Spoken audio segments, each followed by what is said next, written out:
E aí, gente, tudo bem com vocês? Eu sou o DF e hoje eu vou falar sobre o Exa E1000 Pro, que é um headset de mais ou menos R$ 280, que promete um microfone com tecnologia de redução de ruído bem eficiente, e nesse vídeo eu vou falar se vale a pena ou não, já que eu tô usando ele mais ou menos um mês e meio por aí.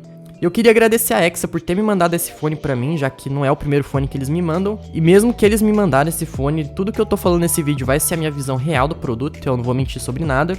E eu já queria avisar que em breve eu vou estar fazendo uma mudança muito grande aqui no canal, então se vocês quiserem ir acompanhando alguns spoilers sobre isso, segue lá no meu Instagram que vai estar aí na descrição, inclusive vai rolar um sorteio pra quem estiver me seguindo lá. E agora sem mais enrolação, bora pro vídeo.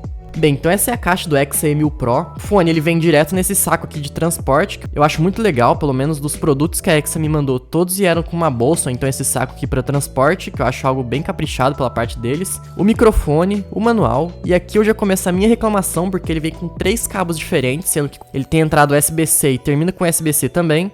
Um cabo USB para conectar no fone com a saída P2, porém, se você quer conectar esse fone no computador, você precisa usar esse adaptador com entrada USB-C, que termina com entrada USB normal, e daqui a pouco eu vou falar um pouco melhor do que eu não gosto nessa pilha enorme de cabos. Sobre o fone em si, eu acho ele um fone bem construído, eu tenho aqui em casa o Revit H202D, que é um fone um pouco mais barato, mas se você for comparar a construção dos dois, esse Exa aqui tem uma construção muito melhor. Pelo que me falaram, as cups são feitas pela maior parte de metal, e a haste aqui de aço escovado. Ele é um fone bem flexível, dá pra você esticar bem que ele não vai quebrar, e o único ponto que talvez seja negativo para dependendo da pessoa é que ele é um pouco pesado, mas eu achei ele bem tranquilo.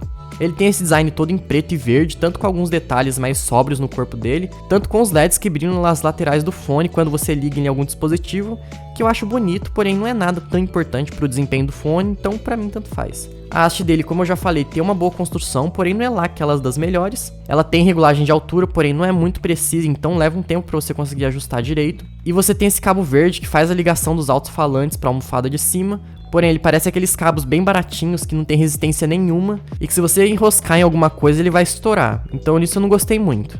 As almofadas dele são bem profundas, de couro sintético e são bem confortáveis até.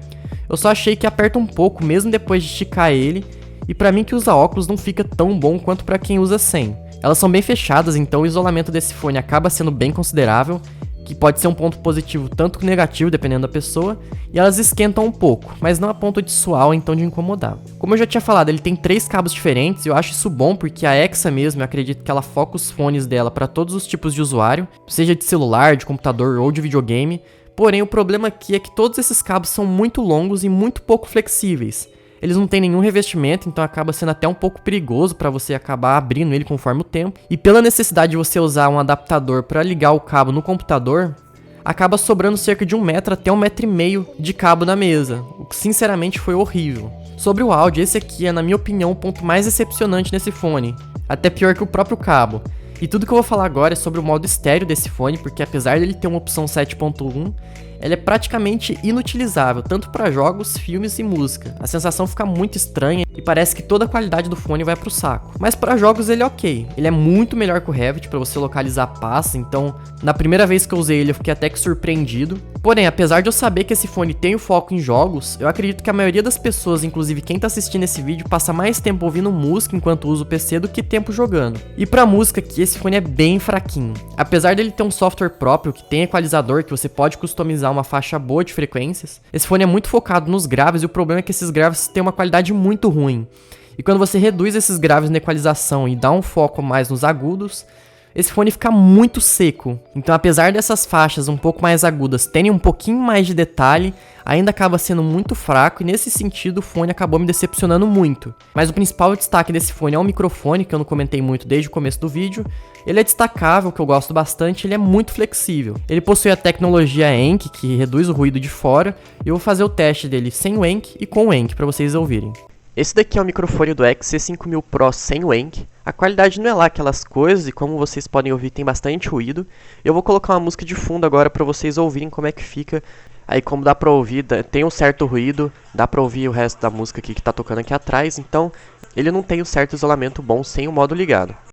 E agora esse daqui é o microfone com o Anki, que é a opção que tira o ruído na teoria.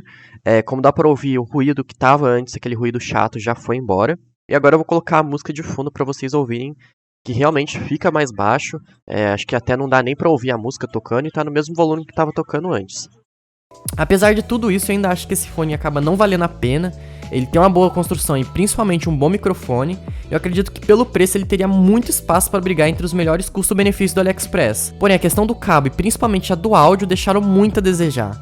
Mas eu acredito sim que a Exa tem uma oportunidade, que talvez mais pra frente eles possam trazer atualizações melhores desse fone ou então de outros modelos. Mas esse fone aqui fica difícil de recomendar. E se você gostou do vídeo, puder deixar um like aí, me ajuda bastante. E até o próximo vídeo. Falou!